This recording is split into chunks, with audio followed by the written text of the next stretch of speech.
How to open a Chick-fil-A account. Hey everyone, welcome back to the channel.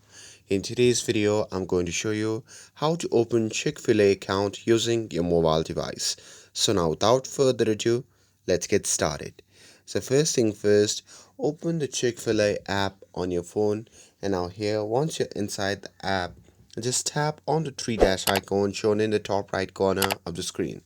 And now here on the next page, just tap on login, and after that you will be taken to the login screen. Now here simply go ahead and tap on sign up to create your new account. And now here once you see the interface like this, it's time to enter your details. So here start with your full name, and on the next field simply enter your valid email address, and once you're done with that, simply create a secure password for your account. And here once all the fields are filled, just tap on sign up, and that's it. That's how you can create your Chick-fil-A account. With this, if you found this video helpful, then don't forget to like, share and subscribe to get updated for more videos.